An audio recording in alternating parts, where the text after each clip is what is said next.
All right, so we'll kick this off. There's a couple people that will be rolling in. But first, I want to start off by saying, thank you all for signing up for this. It's awesome when we are able to get together, even when it's over Zoom. Probably one of the only good things that's came out of COVID. So just, really wanted to bring you guys all together. It's been an exciting past couple weeks for the program. The end of winter workouts and the start of spring ball is right around the corner. We thought to give us an opportunity to really delve into those topics, and really happy that you guys are here. And I'll transfer over to Coach Abel. Take it from here. Thanks, Jaden. Welcome everybody.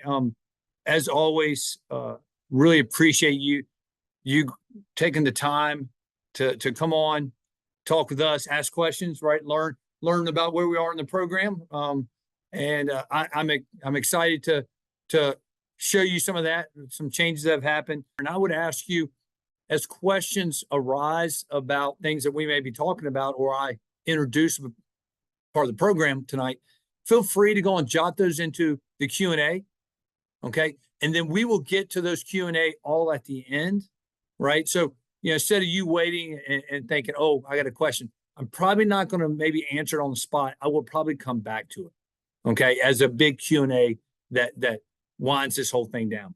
So I do want to start by if you look around, I'm in a little different location I was last time we Zoomed. Okay, so I'm seated in my new office here over in the Game Changer Fieldhouse, right at Davidson College's new facility, new stadium. Below us, 2 floors below us, we have a great team lift going on right now. I can actually hear a little bit of that music, which I love. Okay, we took the spring break week as a staff to move the whole program over here.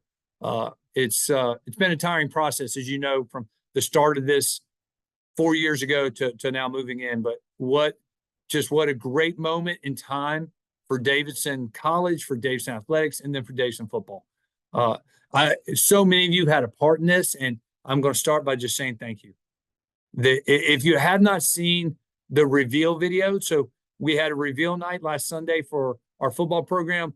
We videotaped it so we could share it with our family, our friends, and the greater community. If you haven't seen it, you should go find it and look at it. It's awesome to see the expression of our athletes as they saw the building for the first time. They saw their new locker room. They saw the new weight room, right? Seeing the facility we're going to meet in. And here we are, right? Certainly, I've been taking off post a little more than I'd like with Coach Jackson here in the last 24 hours. But what I would tell you leading up to this in our first really week and a half back, our kids are in the facility all the time, which is what we wanted, right? There's study rooms here. There's places for them to catch their breath. There's a nutrition center. I probably collectively have seen our players outside of the football meetings, football practice, more than I've ever seen them. That tells you that, man, the facility is what we wanted it to be. We wanted it to be a communal place that brought people together. And that's exactly what it's doing. I love it. Can't wait to show it off to you in person. The video is great. The pictures are nice, but seeing it in person, it is truly, we call it it's a game changer. And I'm excited to see kind of what it means for our program down the road, right? And I'm sure you have questions about that. Right now, what it means for our program, we have a much better facility to work in, to prepare in, right? To build our community in, and that is just so exciting for everybody. So thank you. Look forward for you to see it. Some of you may have already gotten the opportunity if you've come by here, which is great. But if not, our spring game's coming up April 20th. So if you're back for that, there'll be tours that day. But if you're not around, you should give myself a call, give Jaden a call, give Alex a call when you're in town, and we'd be more than happy to show it to you. Can't wait to show it to you, matter of fact. Next thing I'm going to talk about is I'm going to jump into our recruiting class a little bit now that we have finished that. You've seen through the 2 signing periods, right? We've had an early signing period back in December. We had a traditional signing period in February. And then there's always a regular decision period. So the early signing period yielded 21 scholar athletes for us, probably a little lower than what we've done in the past, but close, good number. Really good group. And I'm going to get into some of the uniqueness that came with this year. And we'll have 5 more kids signing with us through the regular decision process here in the next really 10 days, 10 to 14 days. Okay. Depending on the mission dates and so on. Right. So exciting time for our program. Anytime you bring new people into your family, it's an exciting time. And like so many of our classes, they come from all over, right? They come from the West Coast. They come from really southeastern United States to Texas to the Midwest to New York, right? So excited about that. I always think that's a great thing. One of our goals has always been to really search long, hard, and all over to find the best scholar athletes that fit Davidson College and Davidson football. They go hand in hand, right? And we've worked extremely hard.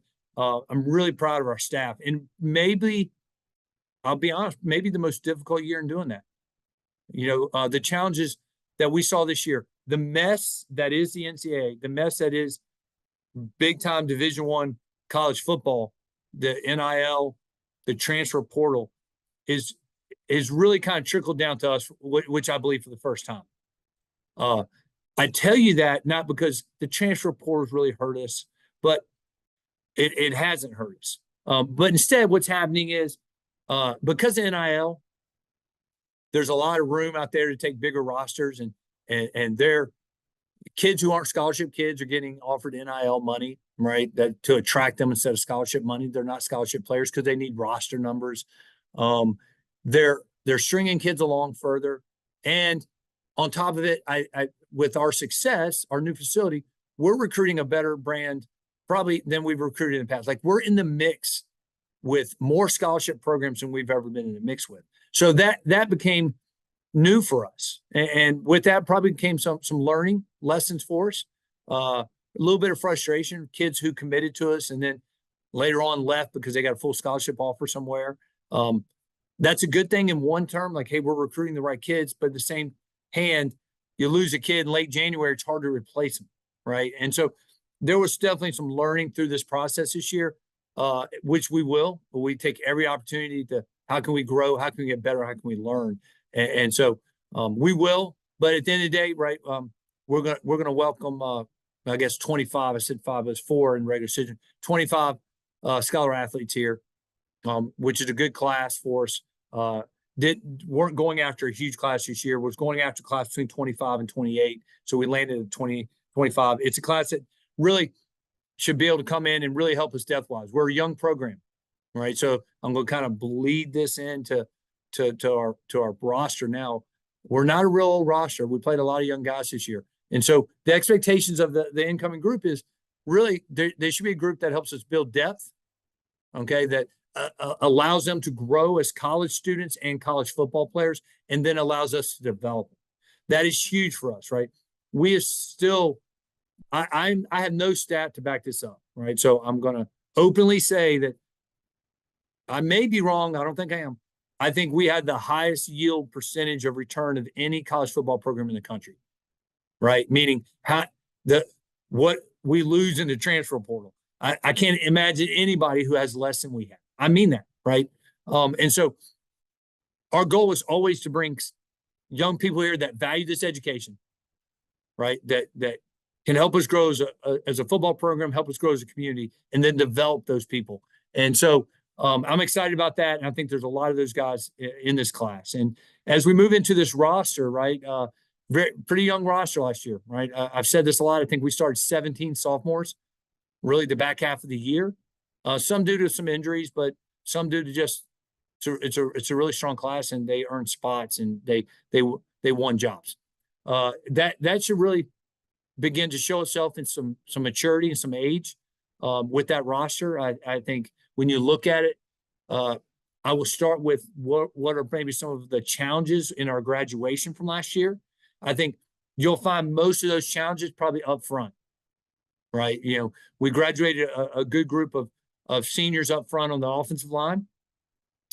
We play a lot though. We regularly rotate and play 8 to 10 offensive linemen, right? So, we have a lot of returning players back, but we did graduate really 3 young men that had started a lot of games for us, right? And and Beck and Gilbert specifically, and then A-Hop, right? We lose some experience there, and then up front defensively, right? Jonathan Hammond and Aaron Warren graduated, played a ton of snaps for us in their career, right, on the defensive line. And so and then when you look holistically, man, we return a ton of skill kids, right? Mark McCurdy, we lose on offense. He's a big one. He played a lot, right, as you know. And we lost a couple receivers that were in the rotation, but we return a lot of those skill guys in our backfield and out wide. Defensively, same thing. We return a ton of back seven guys. Excited about that. And now, as we look to head into spring ball, what are the goals, right? I think there are two goals, right, as we head into our spring football season. The first is, right, and I want to make sure I quote myself right on it, right? How do we learn from our failures? Okay. No one's happy. I don't ever dwell on one thing or another. I think you dwell on one thing too long, whether it's success or it's failure, you're setting yourself up for permanent failure. Right. So, but we didn't finish the year the way we wanted for numerous reasons, but we got to learn from that failure. I personally believe a lot of that is maturity. All right. Mental maturity, mental development. We've spent a lot of this offseason working on that, right? We spent a lot of this offseason challenging our young men mentally, right? Breaking them up into groups, challenging them with different physical challenges, different mental challenges, rotating their team so they're working with different people. That's been a part of the fabric of our offseason. This 8-week program that we put our guys through, it's important to develop them physically, but we felt really important to develop maturity, to develop leadership, and to help them grow. Okay. So that's been part of the offseason. And then I think the other thing we want to look at coming out of last fall is, man, at one point, I believe this program is probably playing its best football it's played in decades. I mean that, right? I mean decades. So if you look through that middle chunk of that season, that seven game winning streak, this program was playing as good as I think I could expect it to play. I was extremely proud and pleased with how we executed, and didn't finish that the way we wanted to finish it. But there are a ton of successes to build on that. So as we looked at this offseason and this 8-week stretch, how could we build on those successes but learn from our failures? And now as we take that into actually on the field of spring football, we'll do the same, right? How can we develop mentally, right, to work through when things aren't always as good as we want? We need to handle the bad a little better. Okay. How do we build on those successes? Right. So, I'll start kind of the way I started with, how do we handle the bad a little better? Right. So, I believe this, I've believed it in my whole career. You have to expose your group to failures during workouts, during practice, so they understand how to handle it. So when they get in crunch time, they handle it a little better. Right. And so, we'll have competitions where somebody will fail. It's a part of life, and it'll be a part of football practice. It's been a part of the weight room. All right. And they'll learn from that and grow from that. Leaderships will develop. We'll be better prepared on the field for that. And there are successes. I mean, there's so many, right? We return really 90% of the statistical offense. Last year, we returned like 10% of the statistical offense. So we're the number one scoring offense in the country. Well, we returned 9% of those touchdowns. Okay. We returned 9% of those yards. Ton of skill sets to build on. I'm excited about that, right? We come into spring football with a returning starting quarterback for the first time in 3 years. Okay.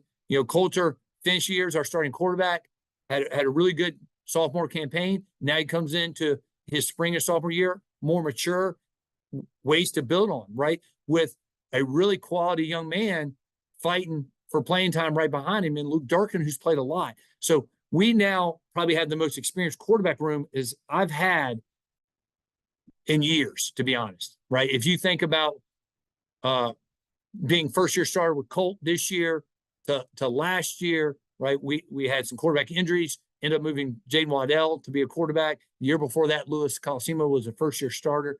So really excited about that. And how do we build offense around that maturity in that room? Defensively, right? We got to improve in our pass defense, right? We weren't great last year there for different reasons, right? We were pretty good early on. We got great pass rush, and late back half season we weren't able to get that as well, and that put our secondary in some tough situations. And then injuries really hurt us, right? Dominic Njoku's started as a freshman at safety, broke his leg against VMI, missed 90% of the year last year. TJ McGee, who we think is one of the most talented kids in the program, missed 6 games at corner for injury. And so getting those guys healthy and then getting quality depth behind those guys and building quality depth in that secondary. We think we have a lot of really talented young men fighting for playing time, which I think is only going to help us. Last year, it was incredibly young. A lot of sophomores playing and then some freshmen backing them up. And so excited for that whole back half of that football to grow up, to mature. And I think you'll see a lot of growth. I'm excited about that because we saw a lot of good things that we know that we can build on with the back half. Then up front, right, I think we have a core of really talented young men up front on the defensive line. We've now got to develop some depth. I actually think probably the freshmen coming in are going to provide some meaningful depth for us. We play a ton of guys on the defensive line. And so I think we're going to have some young guys step up and provide some depth for us throughout the year. So excited for that, right? And then, I'm going to get to the Q&A here in just a second. I keep looking. I planned this talk about 20 minutes. So I'm right into that 20-minute window here. Spring football starts officially Tuesday, our first practice. If you look at our calendar, we're Tuesday, Thursday, Saturday. Times to be determined, meaning almost all Tuesdays will be early morning because of scheduling conflicts. So there'll be early morning practices. We got some early morning risers in the area. Come out and see us. Love to have you. Thursdays are going to be a mix. Some afternoons, some mornings, depending on lacrosse schedule, depending on field schedule. Then Saturdays, we'll build that schedule around what we have going on. So first Saturday, we have an official visit weekend. Our incoming freshmen are going to be here for their official visit. Exciting. So that'll be an afternoon practice. The following weekend, we'll have some high school coaches here. Okay.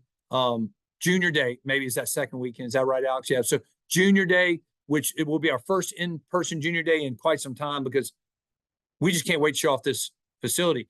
And to tell you how excited the up-and-coming recruits are to see this, we basically maxed out the sign-up sheet within a week for our Junior Day. So right now we have over 200 juniors that are scheduled to come visit on that weekend.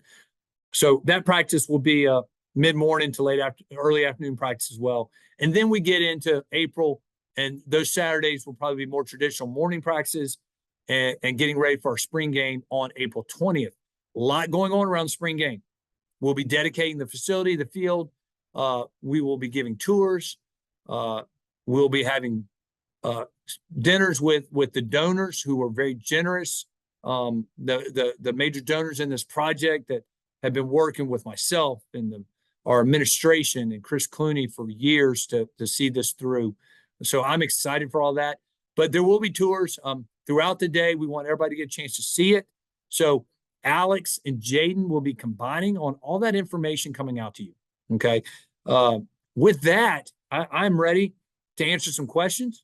Jaden's been going through them. I already saw he answered one, but I need more. I see 2 in the question blog. I need more. I want more questions. And I will tell you what I tell my recruits. There's nothing too big, too small, or too personal. I'm an open book. You may not like it. I go for it on fourth down a lot. Life will be okay. We're not going to agree on everything. All right. I'm still going to go for it on fourth down when I think our program should. All right. I'll punt when I think we should, but it's okay. I love questions and answers. I think we can learn a lot from each other. So let's jump in there a little bit. I'm going to pull these up. All right. Okay. So Jaden has put there's a GoFundMe page. Okay, that it's a community one. Kind of jointly.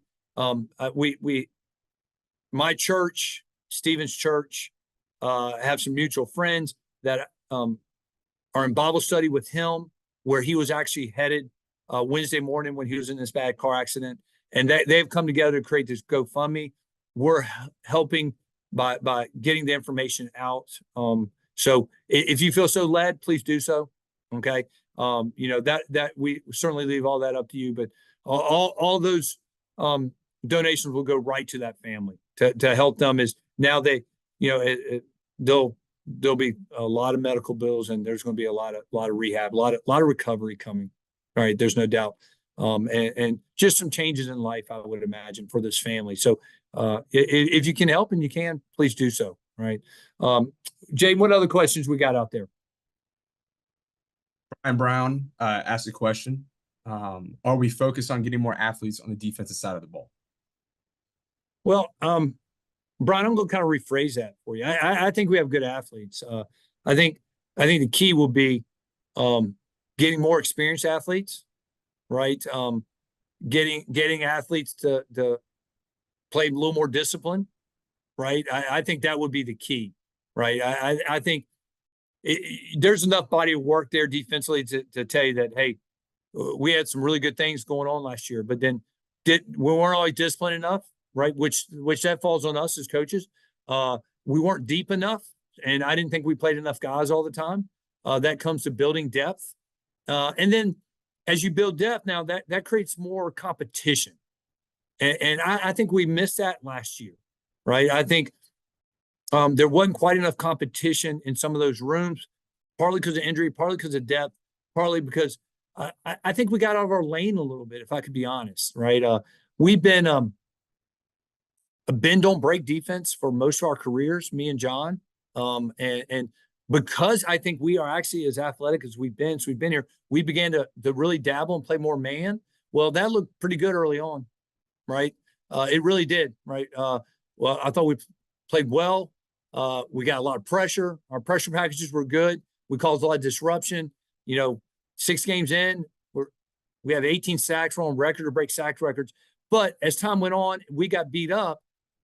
We couldn't sustain that. And it's probably not really sustainable for a Davidson defense to play that much man. We need to get back to our roots with these athletes. And so we're always looking to grow our athletic ability everywhere. So don't get me wrong there, right? And I'm excited about the group coming in, all right? But I think the answer is going to be more getting back to our roots and who we are. That falls on us as a coaching staff to make sure we do that, to build depth that challenges those groups to be competitive, which makes everybody better. Sweet. We got a question that kind of follows up with that from Rick, which I think you can see right here, but it's, are we looking to modify our defensive schemes in any material way? Yeah, Jaden, I can't see that. Oh, well, okay, I can pull them back up. I will.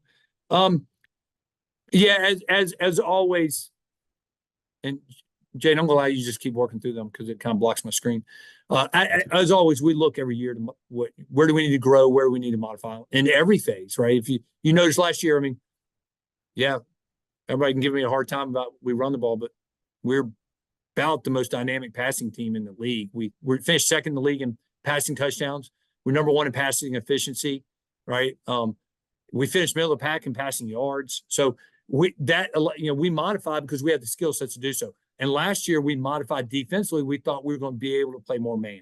So modification is not always the best thing. I think some of the modification you'll see this year is we're going to probably get more back to our roots, right? When you look at the 2019 defense, finished number 3 in the country, played a lot of zone. We disguised those zones, played multiple zones. I think you'll see a lot of that. Okay. We didn't have a whole lot of stunt packages, not a lot of blitz packages. Worked hard at being great at what we do. I think last year we probably got a little too creative with our scheme packages. So kind of going along with that first answer, I think some of the answers getting back to our roots. I mean, this will be year 31 for me, 31 coaching football. I'm really proud of that, right? I'm not that old, right? So 31 years of doing this. I've never stopped growing or modifying. We'll continue to do that, right? How we do it will be very calculated, right? Because, having a handful of bad games at the end of the year, which is what it was defensively. We did not play well at the end of the year. There's no doubt about it, right? And I'll probably go as far back as Stetson. We didn't play great at Stetson. We outscored some teams. But that it's a sample. We got to figure out what happened. I think we have. A lot of things led to that. So getting back to the simpler part of what we do, it will be probably the modification you see the most. Yeah. Sweet. So Mike Harris says, Coach, always a pleasure to hear you. Also, I'd like to give a shout out of gratitude to Coach Fag, who I see on this call. Give us an update on what last year's seniors are doing post-graduation. Yeah. Well, hey, thanks, Mike. Appreciate it. And as always, right, man, Coach Fag is the rock of our program. You all know that, right? So I appreciate Mike acknowledging him there. So our seniors, man, they're going to do a lot of things as always. For those of you alums that are on there, you amaze me, right? I say our football scholar athletes are the best of who we are. You are a football scholar athlete here at Davidson, and probably in your world right now, you're the best of what your world has to offer, right? And so we'll start with we have some guys going to postgraduate programs to play football, right? Jonathan Hammond, right, is going to William and Mary to play. Really excited for him, happy for him. Gilbert Deglaus is still figuring out, but has quite a few opportunities that he is pursuing.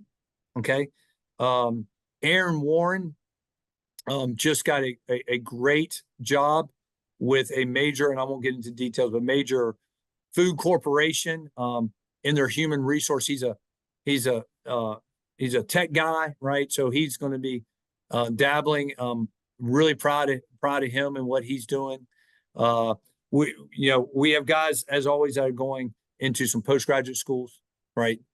That are applying or taking a gap year to go to medical school. And then some guys are jumping right into some finance, banking jobs, banking industry.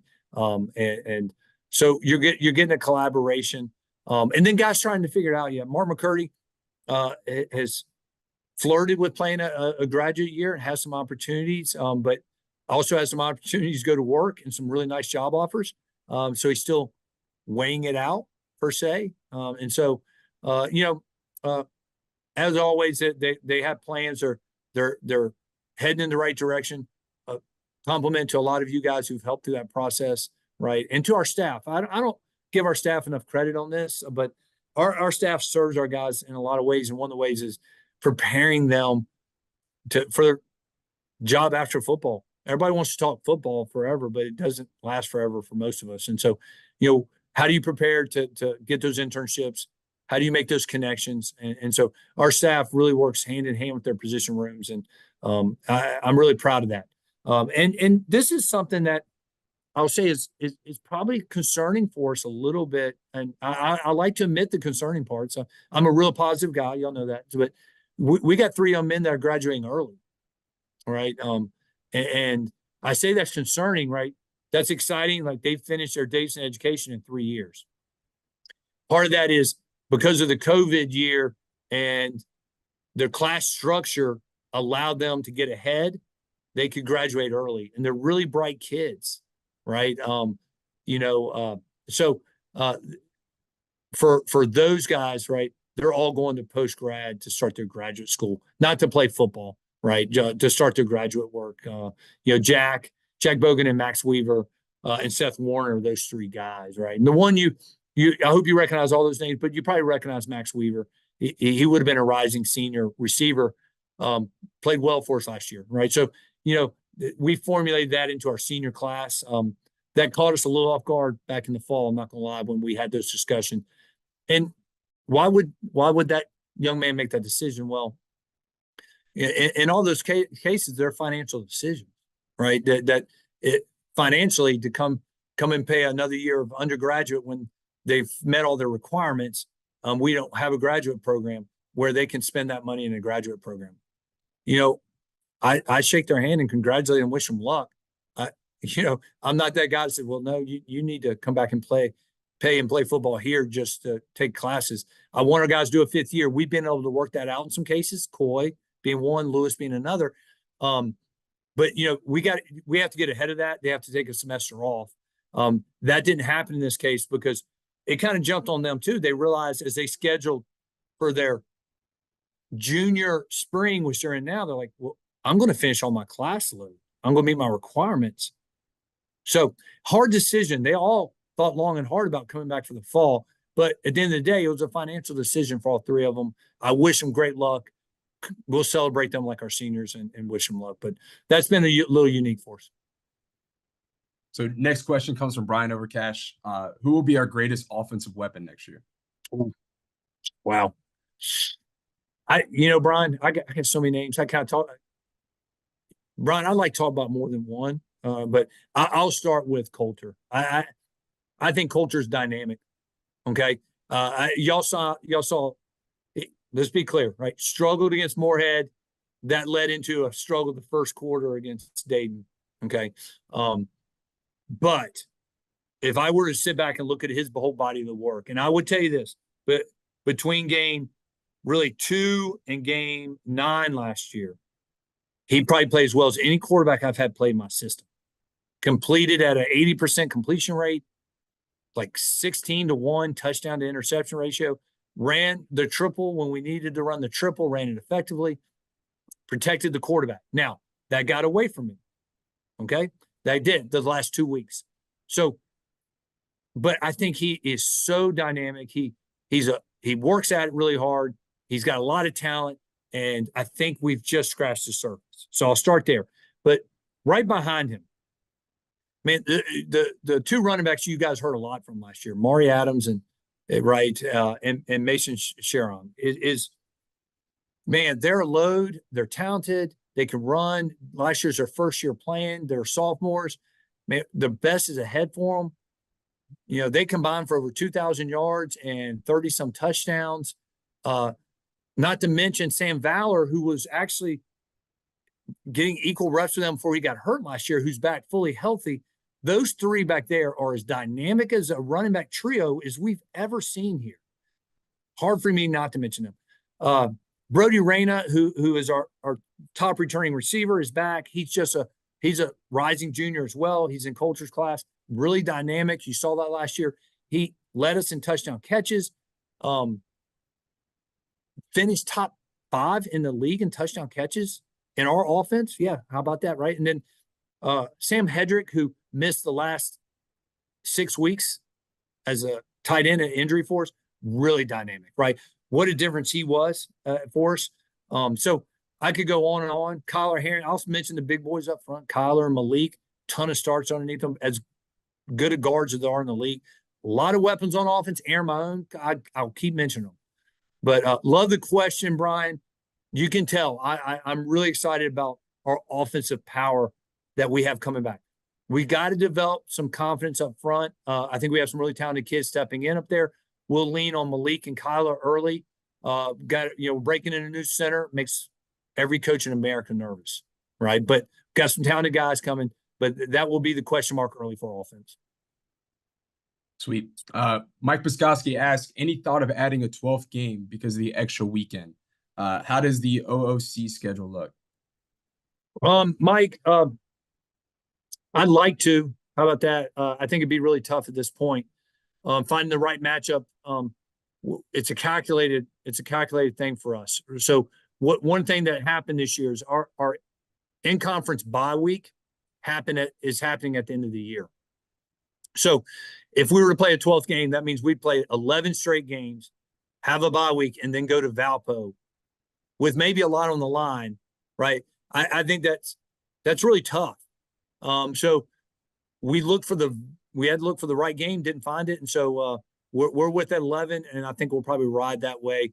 If the right game came along, it had to be a home game. It has to be a home game for me to say yes. Then maybe. Okay. But right now we'll hold it 11 and see what's happening. Sweet. What you got, Jake? Anything else? Okay. Well, here's what I'll touch a little bit more on the schedule because Mike brings up a good segue for me. What we are finding is the new facility is helping us attract better home games, right? We all want, part of the reason, and no one really wants to play St. Andrews of the world, but I want to play a home game. I want to be clear, right? I don't think our basketball team really wants to play Washington Lee University. I mean, they're a Division III team, right? But they want an extra home game, right? So no different. Let's be clear, okay? But so getting an extra home game, it's hard to attract the right teams here, okay? So when you're looking for that extra home venue, most time it's a lower tier opponent. We're paying them a little bit to come here, but this facility is going to allow us to play, I think, better home teams, right? Next year was set in stone. We don't, we're going to Georgetown. Then we have Catawba and Shorter, who are 2 Division II teams. But the Division II opponents are, I got to be honest, they're really good teams leading into the league for us, right? They're scholarship programs. It's the NAIA teams who really need to try to work off the schedule. I don't think it's a great fit for us. So, but down the road, right, the following year, we're gonna have Georgetown at home. We got VMI coming at home. We have Elon coming at home, a home and home. We're currently trying to settle on some dates with Furman. Furman wants to do a home and home.